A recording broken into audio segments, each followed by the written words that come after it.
Lisan al-Gai. Lisan al-Gai. Lisan al-Gai.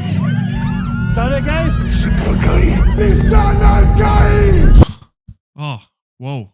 Sorry, I was just caught in a trance there. What were we going to talk about again? Oh, of course.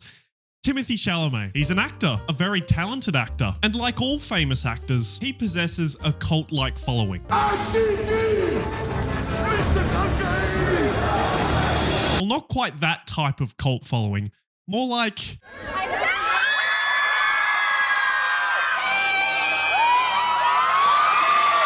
De Timothée Chalamet.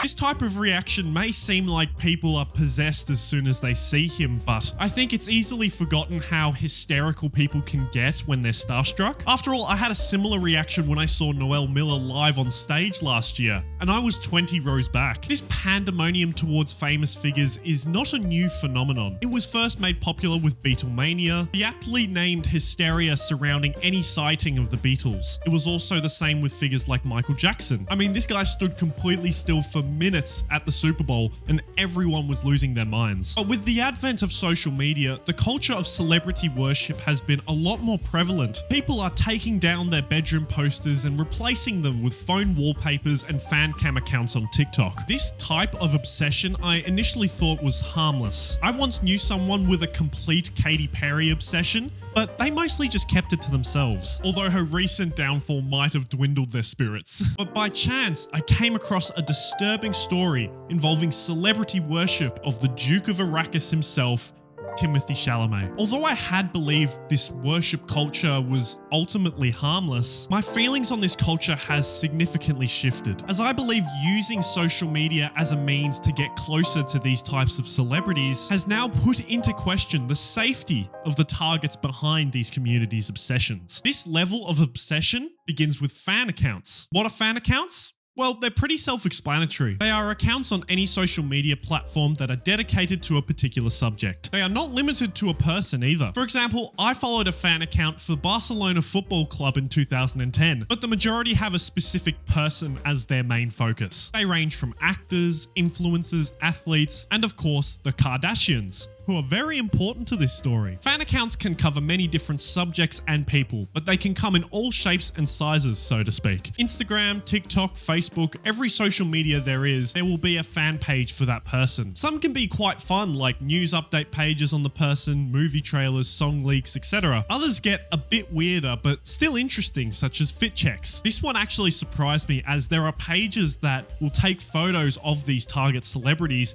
and list off every single clothing item with their brand and price. I think that's quite neat if you want to replicate a certain celebrity's style or fashion sense. Me personally, I like Russell Westbrook's style because his fits do be going crazy. If an artist is performing, then they might show clips from their performances. Actor fan accounts might show clips from their movies and TV shows. Podcast clips, interviews, speeches, anything caught on video can be reposted to a fan account. Now you might be thinking, why would someone just do stuff like this in their spare time? I thought the same. Surely they'd have other things to do, right? Well, in a world where everyone needs to have a side hustle just to meet their basic living expenses, having a successful fan page can be quite lucrative. A common practice, admittedly slightly shady, is to funnel engagement on these fan pages to a product or brand for affiliate earnings. So on top of the advertising revenue for the content alone, these pages can be used as marketing for other brands and products. And the more well-known the target of these fan pages, the bigger the audience and the bigger the potential market. Now with Big Timmy, there are 4 main accounts that I came across after just 10 minutes of research. Believe me, these aren't hard to find. A TikTok page literally called Timothée Chalamet literally just posts clips of him from movies, trailers, commercials, red carpets, interviews, and occasionally on the street. There are some edited like fan cam type stuff, but most of the time it's a combo of stuff from movies and stuff from on the street, all with Timmy as the tag. This is the Starbucks girl of fan accounts.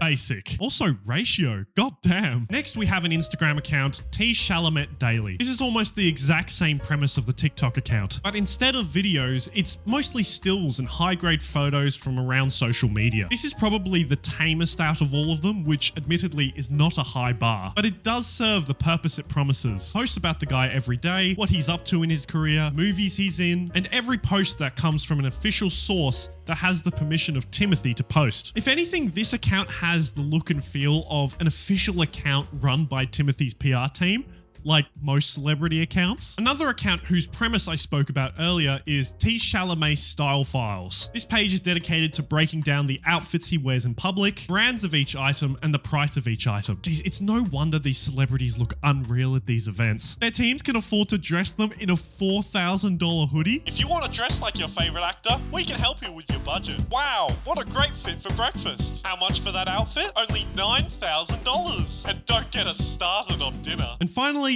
probably the biggest surprise for me out of all of them, not an Instagram account, not a TikTok account, not even a Facebook group, an entire website. TimothéeChalamet.net takes all of these accounts and puts them into one centralized location. Trailers, interviews, photo shoots, any official post involving Timmy, this website has it. Except for paparazzi shots. They draw the line there. This page was definitely made by someone who was too young to know about One Direction, but still had an urge to make an entire website dedicated to a 28-year-old prepubescent celebrity. The detail in this page is crazy. There is an entire section titled Elite Affiliates. In other words, every celebrity that he has been seen with in a public setting. This is where it starts to get a bit creepy, which is funny given the moral choice to not include paparazzi shots in the website. Like, this is just invasive. Like, how is it not creepy that someone has 11,994 photos of Timothée just from public appearances? And they also have a section of who's online, where they reveal the number of registered users active on the site and reveals their name. What the hell? Now, I'm not too familiar with this culture, but I'm pretty sure many people with obsessions with celebrities may want to remain anonymous out of potential embarrassment. And this site completely outs them. I would hate that. I wouldn't want anyone knowing about my following of Mohamed Salah's thirst traps. That's something I want to keep private. Oh shit. Looking through all these fan accounts, the one question that I was constantly asking myself was, are these accounts harmful to Timothée Chalamet? And my first reaction was no. Although I'm not super interested in this genre of content, I do understand people's desires to keep themselves updated with their favorite celebrities' lives. And outside of their own social media pages, I think it's a safe way to engage in that desire. I think this is safe because all these accounts involve distance. Collecting all these photos from hundreds of sources is still crazy to me, but at the end of the day, it's public content. If anything, centralizing it is much more advantageous. Also, I gotta respect the side hustle. If there is a market for this type of engagement with celebrities, I'm all for people taking the initiative to meet that demand. Though I would prefer that the target celebrities such as Timothée Chalamet would have some element of control over the final decisions on these accounts regarding what should and shouldn't be posted. But overall, I think it just creates a bigger market for people to watch his movies while still keeping distance between himself and his fans just to ensure privacy in his personal life. But unfortunately, there are some that aren't happy with just consuming publicly available content. Like Michael Jordan with the Chicago Bulls. These fans take their interest in Timothée Chalamet personally. Timothée is literally the sweetest person ever. During the red carpet, he literally jumped the fan interaction with Timothée Chalamet, but up came out the back and hugged and took pictures with all of us. Freak stans. Unless you haven't been on the internet for the past 15 years, you'll probably know what stans are. A celebrity can have fans, but stans go a step further than fans. Popularized by Eminem with a song of its namesake, a stan perceives a parasocial relationship between themselves and the target of choice. In the fan accounts I've showed you so far, the language used in the tags and descriptions have been very nondescript, as if the page is a brand or is not an actual person. But stan accounts are very clearly people. There is an identity behind them. You may have noticed throughout the video that at certain times I refer to Timothée Chalamet as Timmy. This is no mistake. I can confirm I am a Timothée Chalamet stan. I'm just joking, I'm not actually a stan, or am I? But referring to Timothée Chalamet as Timmy is one of the clearest indicators for which accounts are stans. They call him by a nickname, implying a personal connection that doesn't actually exist. And this behavior is not limited to Timothée. Some well-known communities of stans amongst mainstream media include BTS, Taylor Swift, and Harry Styles. That's right, communities. Stans may have been much more isolated in the era of the Beatles, but with the rise of social media, communities can be created based on a shared experience of perceiving relationships with their favorite celebrities. Just as strong as their love for these celebrities is their hatred towards those who oppose their beliefs. In the past couple of years, there has been a war on Twitter between Taylor Swift stans and football Twitter. It is amazing the vitriol behind these communities, all stemming from just one short. Who's more famous, Cristiano Ronaldo or Taylor Swift?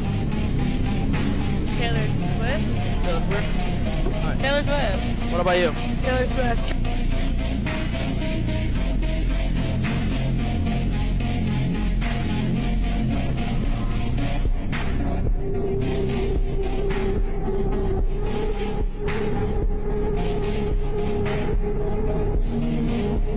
This one debate created a war that filled Twitter for weeks. That is the power of a stan fanbase. Now, obviously, it's Cristiano. That's not even a question. But with the strength of a fan base willing to die on the field of battle defending their beloved Swiftie, this was made into an actual debate. Fan accounts can be interested in a celebrity, but stan accounts will die for their celebrity. Now back to Timothée. It's clear that all these stan accounts are channels for many fans obsessed with the actor to connect with others that are also obsessed with him and form a community. Instead of treating the subject of Timothée as a side hustle or providing a service to others, the whole reasoning behind the creation of these accounts is to connect with other stan accounts, and the personality of each stan shines through their account. The first one I want to talk about is this one, Stan T. Chalamet. God, I wonder what this account's for. Now, as we can see, the images posted on the account, not as informative, very nondescript. But as you open each post, just read the description. Me and my friends spent an hour trying to find this pizza shop, but alas, we failed. Okay. They took a photo of Timothée at some random pizza shop and tried to cross-reference where the pizza shop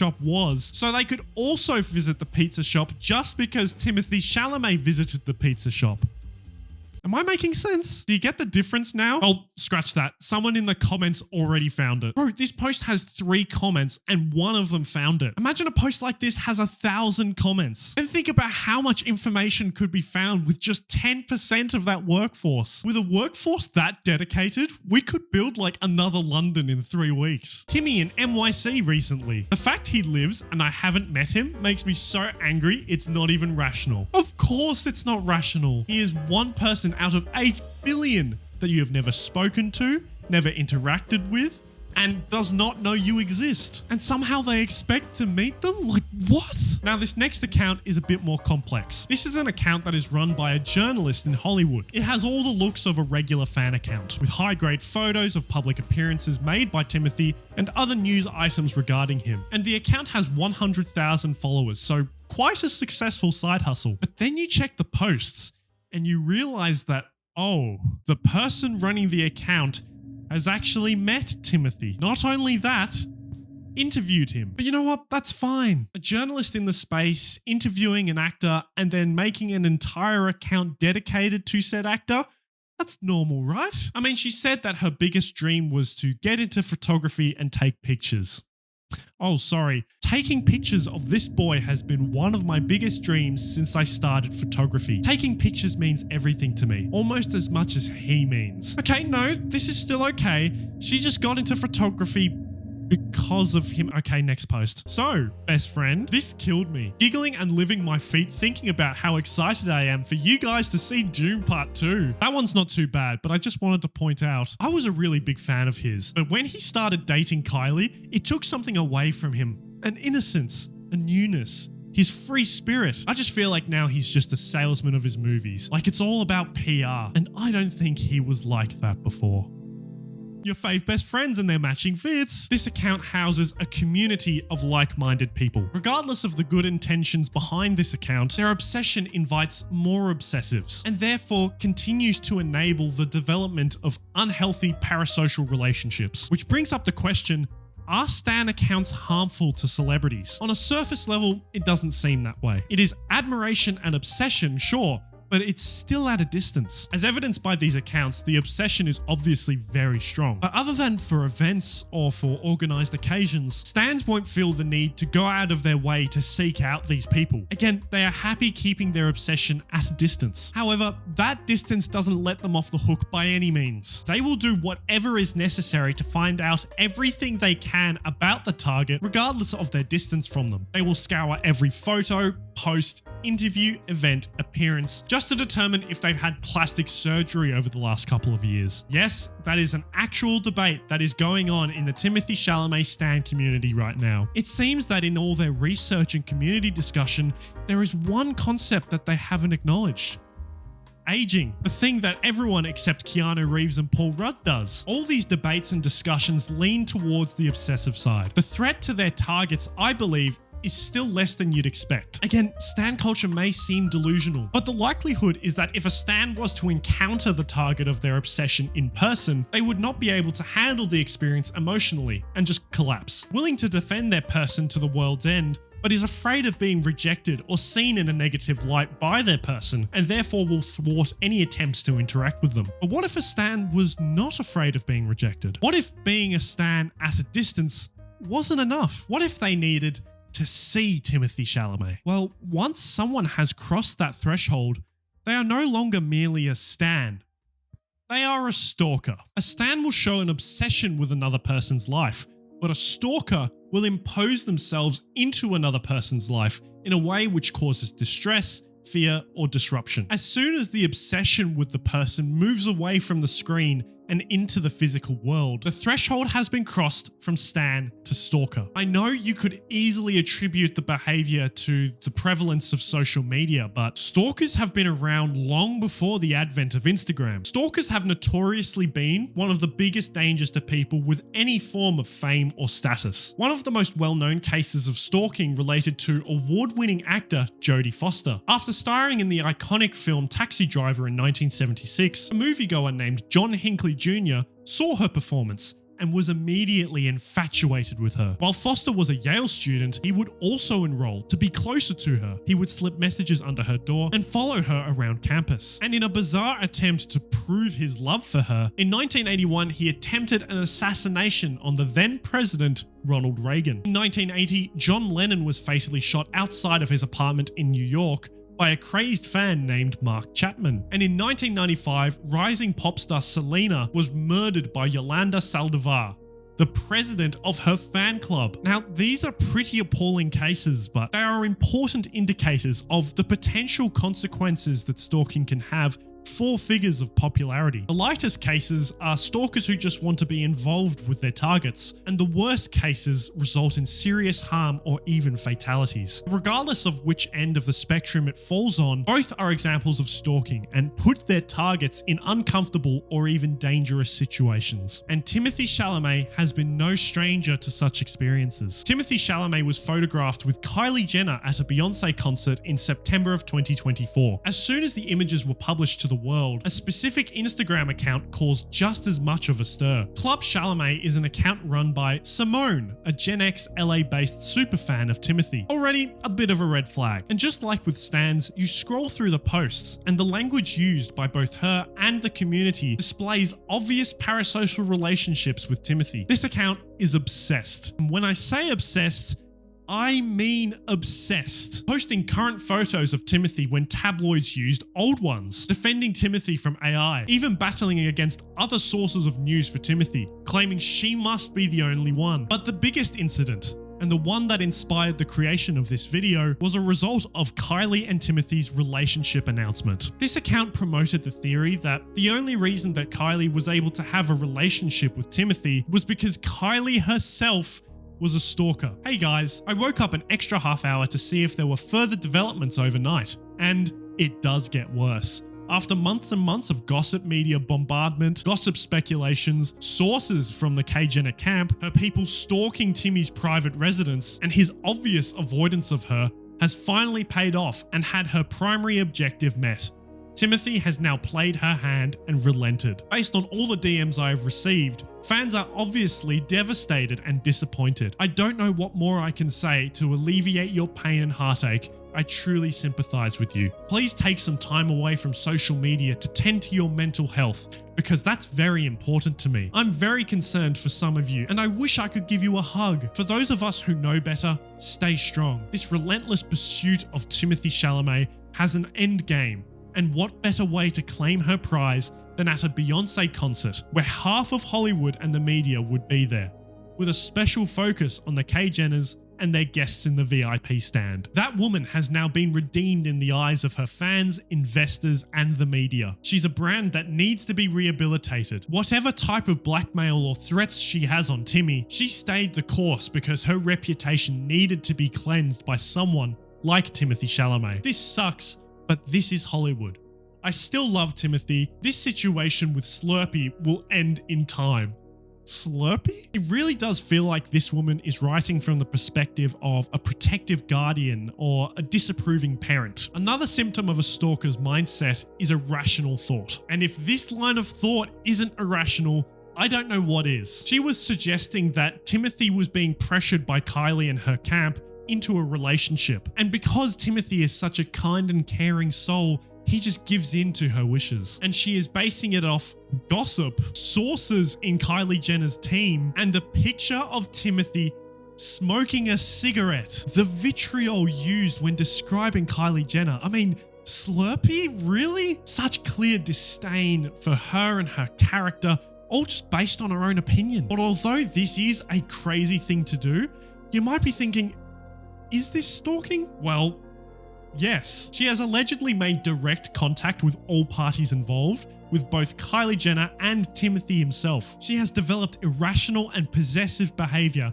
based on a perceived relationship that doesn't exist, and has also encouraged others to behave in a dangerous manner towards Timothée himself, all based on pure conjecture. Like Jodie Foster's stalker, the account has produced and encouraged harassing behavior to a third party, with the belief that they are stopping Timothée and themselves from being happy together. Like John Lennon's stalker, the account believes what they are doing is right through the behaviors they have seen towards others in the industry, and even the encouragement of said behavior by members of her own community. On top of that, she has gone to great lengths to seek out personal information about Timothée Chalamet, such as where he lives, the communications that he has with his partner, and even obscure details such as the state of his sister's pregnancy. And finally, like Selena's stalker, she is also the head of Timothée Chalamet's biggest fan club, meaning that she travels the world following his events. Her life revolves around him, the holidays she has, the experiences she posts on social media, all supposedly inspired by Timothée. And as the head of this fan club, she will have many opportunities to directly interact with Timothée himself, which could result in some very serious harm. Thankfully, nothing has happened yet, but there will always be a possibility as the account remains active. Do stalkers like this exist because of social media? No. But do they benefit from its existence? Absolutely. In this age of social media being so integral to the lives of the world's most famous celebrities, there always lies an incentive for people to use their fame to gain popularity and earn money online. And the bigger the platform, the more access these people can get into the personal lives of these celebrities, which just shouldn't happen. This unrestricted access to celebrities' lives now enables and promotes these unhealthy parasocial relationships developing, and encourages harassing and damaging behavior towards not only the targets themselves, but many of the people around them. And time again, this behavior is passed as just a byproduct of social media and just part of the culture of celebrities using social media. But that is never okay. And I hope you all agree that this culture on social media should never be accepted. I hope you guys have all enjoyed. I've been Robbo, and I'll see you next time.